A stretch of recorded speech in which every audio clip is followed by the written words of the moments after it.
सभी की शुद्ध आत्मा को अनंत वंदन नमन।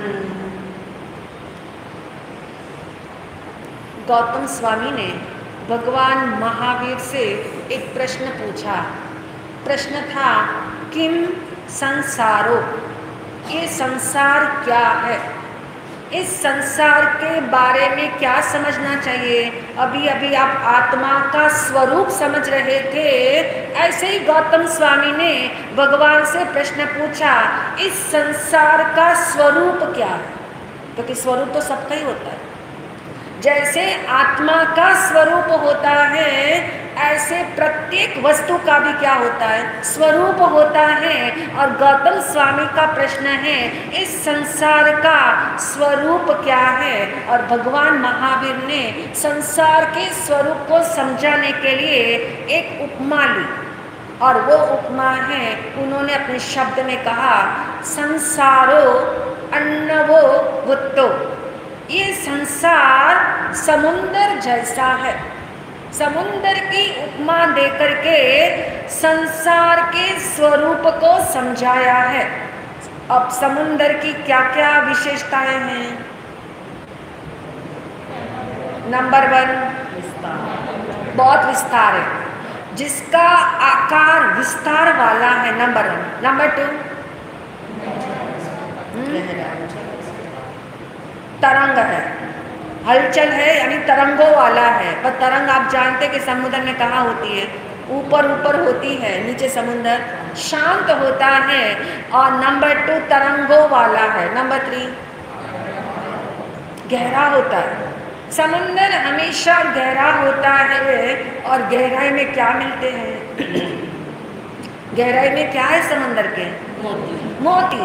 यानी समुद्र को एक नाम दिया है रत्नाकर, शब्द दिया है रत्नाकर। समुद्र का डिक्शनरी का एक और पर्यायवाची नाम है, उसका नाम है रत्नाकर। यानी रत्नों का लेकर के बैठा हुआ है, उसका नाम रत्नाकर है। यानी ये समुंदर जिसकी गहराई में कोई जाए तो क्या मिल सकता है, रत्न मिल सकते हैं, यानी उसे रत्नाकर कहा है। नंबर 5 क्या है, खारा पानी। पानी कैसा है, खारा है। और नंबर 6 लास्ट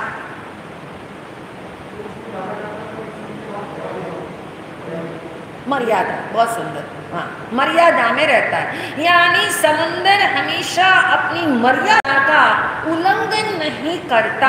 अब ये 6 बातें संसार के स्वरूप को फिट करनी है, संसार के स्वरूप में जमानी है। संसार के स्वरूप को समझना इसलिए है क्योंकि इस संसार के समुंदर में हम कब से हैं, अनादिकाल से है। अनादिकाल से संसार समुंदर में है। तो पॉइंट नंबर 1 आकार विस्तार वाला है। इस संसार के अंदर अनंत जीव है और अनंत जीवों से भरा हुआ ये संसार जो इतना विस्तार वाला है, जो कभी भी खाली होने वाला नहीं है, जो कभी भी खाली होना ही नहीं है। कितने ही जीव मोक्ष में चले जाएंगे तब भी संसार में कितने रहेंगे, अनंत जीव रहेंगे। यानी कहने का अभिप्राय, अभी अनंत चले गए हैं, हमने कहते हैं ना अनंत सिद्ध भगवान हो चुके। अनंत सिद्ध होने के बावजूद भी अभी कितने जीव यहाँ पे हैं, अनंत जीव अभी भी हैं। यानी आकार जिसका विस्तार वाला है संसार का। नंबर 2 बताया था तरंगे हैं, जिसमें तरंगे होती हैं। उस संसार के उस समुंदर को पार करना क्या होता है, कठिन होता है। ऐसे ही इस संसार के समुंदर को पार करना, भव पार करना क्या है, बड़ा दुर्गम है, बड़ा कठिन है। एक दूसरा स्वरूप बताया। तीसरा पॉइंट क्या था, गहरा। अब गहराई में जाने से मोती मिलते हैं। ऊपर ऊपर आप जानते हैं समुंदर के किनारे पे सीप मिल जाते हैं, सीप कौड़ियाँ मिल जाती, बाकी कुछ नहीं मिलता। परंतु गहराई में जाने से रत्न मिलते हैं। ऐसे ही जो आत्माएं संसार के समुद्र की गहराई का जब विस्तार किया, सूक्ष्मता से इस बात को समझा, तो कहते जो इसकी गहराई में जाते हैं तो कौन सा मोती मिलता है? मोक्ष का मोती भी इसी संसार के सागर में रहते हुए मिलता है। संसार सागर को तो कोई छोड़ तो सकता ही नहीं है। यानी रत्नाकर बता दिया, रत्न मोक्ष का रत्न मिलता है। मोक्ष रत्न से पहले सम्यक दर्शन का रत्न मिलता है, सम्यक दर्शन के बाद केवल ज्ञान का रत्न मिलता है, और उसके बाद जो है मोक्ष का मोती मिल जाता है। यानी समुद्र की गहराई है। इस संसार के समुंदर को जो अच्छे से समझ लेता है उसको शीघ्र से कहते हैं मोक्ष का मोती हासिल हो ही जाता है। तो पॉइंट नंबर 4, अब कौन सा है पॉइंट?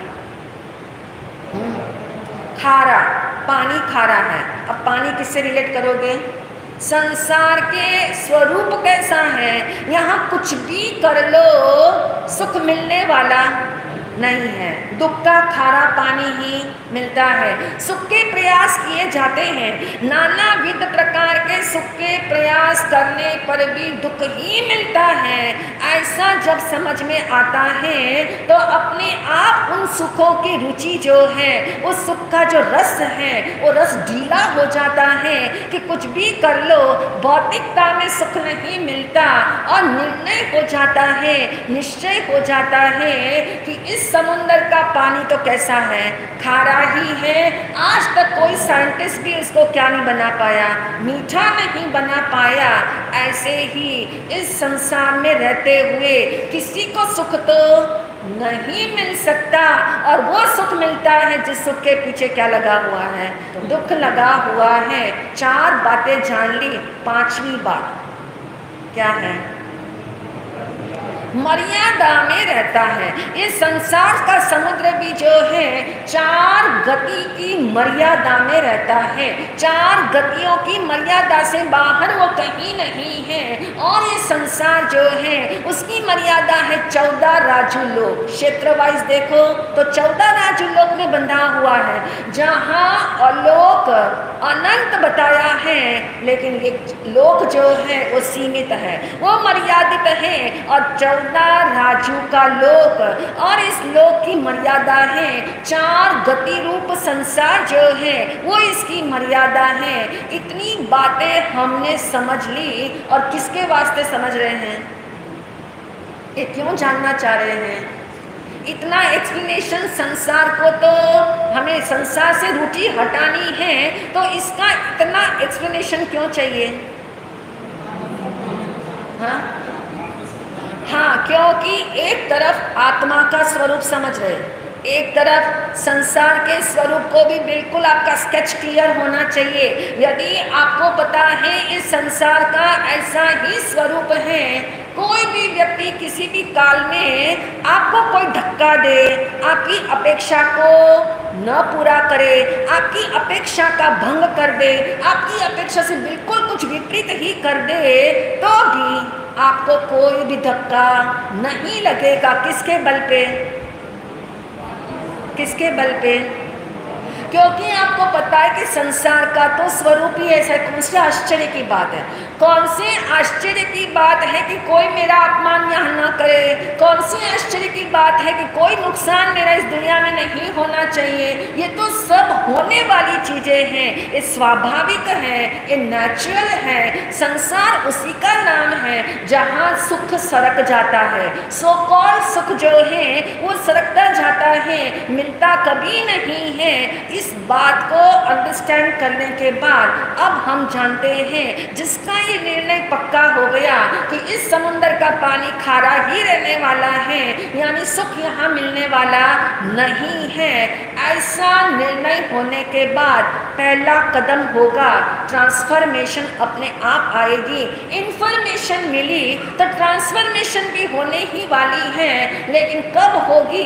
बीच में क्या चाहिए? चिंतन चाहिए। विदाउट चिंतन जो है वो इंफॉर्मेशन ट्रांसफॉर्मेशन नहीं बनेगी। तो नंबर 1 का चिंतन है कि उस समय अपने आप ट्रांसफॉर्मेशन तो होगी नहीं, आपको विचार करना होगा, चिंतन करना होगा और अपनी परीक्षा करनी होगी कि मेरे अंदर ये ट्रांसफॉर्मेशन हुआ है या नहीं। तो पहला पैरामीटर बताया था, कौन सा था?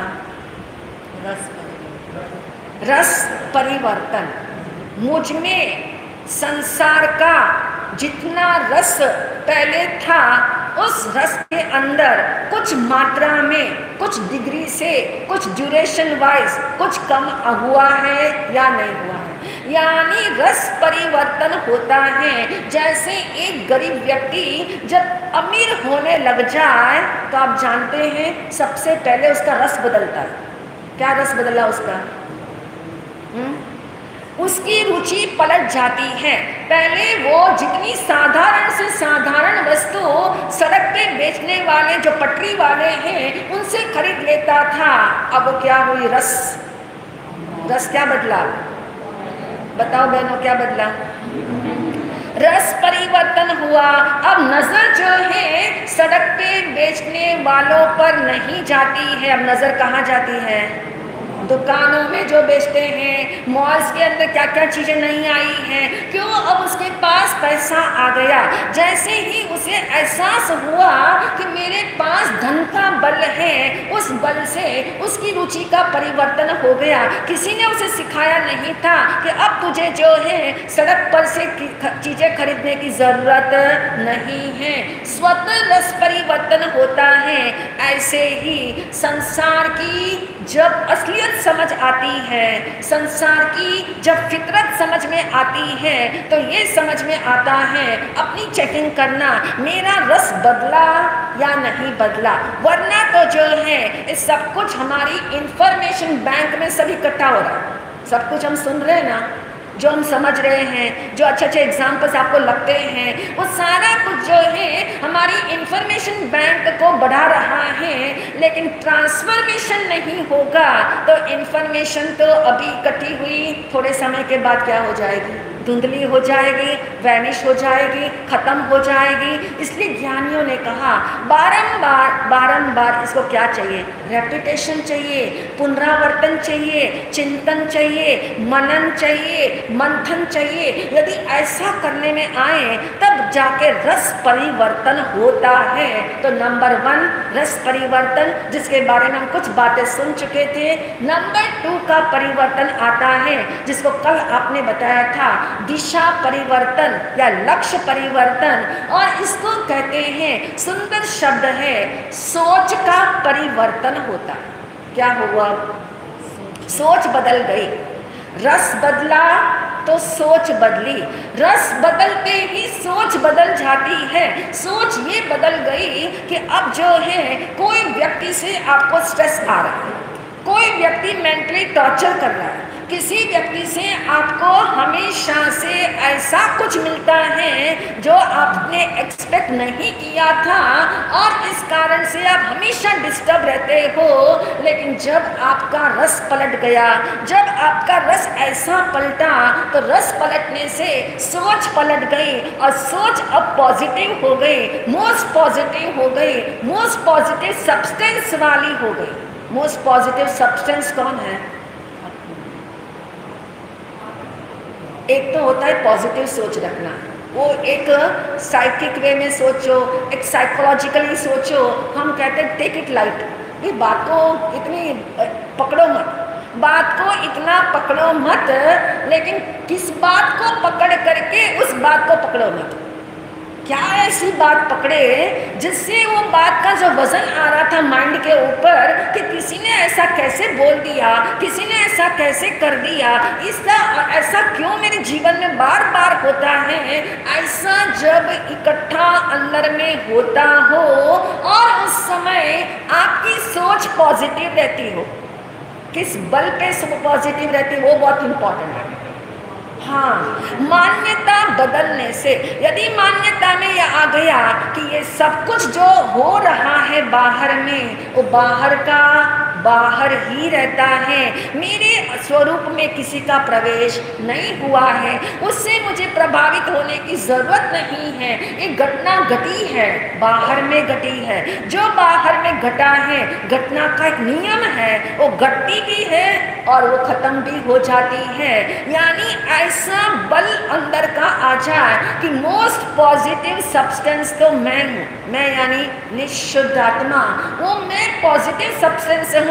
यानी उसके बल पे यदि पॉजिटिविटी रहती हो तब तो मानना कि मेरी सोच में क्या आया, परिवर्तन, मेरी सोच बदल रही है। पहले एक समय था कि जब कोई स्ट्रेस आता था तो आप लाइट म्यूजिक लगा लेते थे, क्या सोच करके, जो बात बार बार किसी की याद आ रही है, कोई चीज अंदर में ऐसी घुस गई है जो निकलती ही नहीं है, किसी एक चीज को लेकर, एक सब्जेक्ट को लेकर के, किसी व्यक्ति को लेकर के, कोई घटना को लेकर के आप इतना ज्यादा अपने साथ जो है अन्याय करने शुरू कर देते हो, लेकिन उस समय ये ख्याल में नहीं आता कि मैं किसके साथ, कौन मेरे साथ अन्याय कर सकता है, मेरे साथ मेरे अलावा कोई भी अन्याय नहीं कर सकता।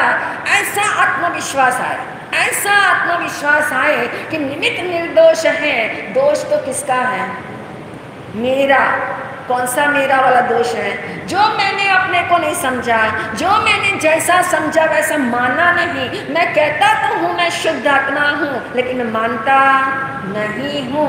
और इसका प्रमाण है कि इसने स्ट्रेस दिया और मैं जो हूँ अंदर में इतना रिएक्शन हो गया, तो इस प्रकार से सोच बदलती है। फिर उसे लाइट म्यूजिक की जरूरत नहीं पड़ती, फिर अपना टेम्पो चेंज करने के लिए, मूड बदलने के लिए उसे कोई साधन नहीं चाहिए। वो अपने में इनाफ है, वो अपने में परिपूर्ण है, वो अपने में शक्तिमान है और सोच उसकी बदल जाती है। और नंबर 2 पॉइंट ये था, जब ट्रांसफॉर्मेशन होता है तो सोच बदल जाती है। और नंबर 3, जिसकी सोच बदलती है उसकी प्रवृत्ति बदल जाती है। यानी 3rd पॉइंट है, प्रवृत्ति में ट्रांसफॉर्मेशन होता है, प्रवृत्तियां बदल जाती हैं, क्योंकि वृत्ति बदल गई तो प्रवृत्ति क्या हो जाएगी, बदल जाएगी। यानी प्रवृत्ति बदल जाती है, यानी क्रियाएं बदल जाती हैं। अब उसको उस क्रिया करने में कोई रुचि नहीं आती, अब उसे प्रतिशोध लेने में कोई रुचि नहीं आती, अब उसे अच्छा ही नहीं लगता कि कोई उसे सॉरी कहे और फिर वो खुश हो, ऐसा उसे अच्छा नहीं लगता, क्योंकि वो अपने में मस्त है, वो अपनी मस्ती में रहता है। उसे मालूम है कि मेरे अंदर किसी का अपमान नहीं आया, मेरे अंदर किसी व्यक्ति का प्रवेश नहीं हुआ, मेरे अंदर कोई वस्तु का स्ट्रेस नहीं आया। ऐसा अंदर से जब लगने लगे तो प्रवृत्ति बदल जाती है। अब प्रवृत्तियां जो है सात्विक होने लगती है, और सात्विक ही नहीं रहती, धार्मिक वृत्तियां हो जाती है, धार्मिक रुचि उसकी हो जाती है, और धर्म क्रिया से भी ऊपर उठ करके वो अपने स्वरूप की रुचि का विचार करता है, उसमें प्रवृत्ति करता है। तो 3 प्रकार के ये ट्रांसफॉर्मेशन हमने समझे। अब चेकिंग करते रहना समय समय पे, जब जब घटना घटे तब चेकिंग करना कि मेरा रस बदला या नहीं बदला, मेरे सोच बदली या नहीं बदली, और मेरी प्रवृत्ति जो है वो बदली या नहीं बदली। यदि ये 3 परिवर्तन क्रम से भी होते हो, घटनाओं के साथ यदि आप अपने आप को टटोलोगे तो आपने ही कई बार महसूस किया होगा, पहला जितना तेजी से गुस्सा आता था अब वो तेजी नहीं है, अब वो तेजी का ज्वार कम हो गया है। पहले बड़े अपशब्द मुझसे निकलते थे, अब नहीं निकलते हैं। पहले किसी के बारे में सोच करके ही डिसलाइकिंग आती थी, अब वो डिसलाइकिंग ऐसी नहीं आती है। इसका मतलब सिद्धांत सही समझा है। अभी मानने में आगे जाकर के और मेहनत करोगे तो मानने में भी आ जाएगा, और जिस दिन 100% मान्यता आपकी श्रद्धा में बदल जाए। अभी तो हम सुन रहे हैं, अभी हम समझ रहे हैं, अभी हम चिंतन कर रहे हैं, अभी हम बारंबार गोलन कर रहे हैं, अभी हम एग्जाम्पल से, लॉजिक से बात को फिटम फिट बिठा रहे हैं, लेकिन इसको मानना मत समझना, ये मानना नहीं हुआ। मानेंगे कब? मान्यता जो है सबसे इंपॉर्टेंट है, मानना यानी श्रद्धान करना। ये श्रद्धान कब हो सकती है? ये 100% वाली श्रद्धान किस दिन होगी? उस दिन क्या होगा? उस दिन ये सारा ट्रांसफॉर्मेशन हो जाएगा। तो श्रद्धान शब्द ही कहता है मानना यानी श्रद्धा करना कि संसार का स्वरूप ही ऐसा है। सुख तो मेरे अंदर है, और वो सुख कैसा है? वो सुख कैसा है? परमानेंट है, अनंत है। मैं ही सुख हूँ, मैं हूँ इसलिए मैं खुश हूँ। यदि फॉर्मूला ऐसे बना लो, मैं हूँ इसलिए मैं खुश हूँ। मैं किसी के कारण खुश नहीं हूँ, मैं किसी की वजह से खुश नहीं हूँ, यानी मैं हूँ इससे मैं खुश हूँ। इसको कहते हैं अस्थि की मस्ती, यानी अस्थि यानी मेरा एग्जिस्टेंस है। मेरा एग्जिस्टेंस किसी की वजह से नहीं है, मेरा एग्जिस्टेंस परिपूर्ण है, कंप्लीट इन इटसेल्फ, यानी उसमें कहीं अधूरापन नहीं, कहीं अपूर्णता नहीं, किसी के कारण नहीं, किसी से मुझे कुछ मिलेगा ऐसा कोई अपेक्षा नहीं। ऐसा निरपेक्ष मेरा सुख है, वो मैं हूँ। तो कल से हम शुरू करेंगे रियल हैप्पीनेस, क्योंकि अभी तक हमारा स्ट्रक्चर क्लियर हो रहा था रिलेटिव हैप्पीनेस के बारे में। संसार के रिलेटिव हैप्पीनेस, संसार का सुख यानी रिलेटिव सुख है, और उसके बारे में स्ट्रक्चर क्लियर हुआ। अब हम विचार करेंगे वो सिद्ध भगवान जो अनंत सुख में विराजमान है, उनका अनंत सुख कैसा होगा, कैसा होता होगा।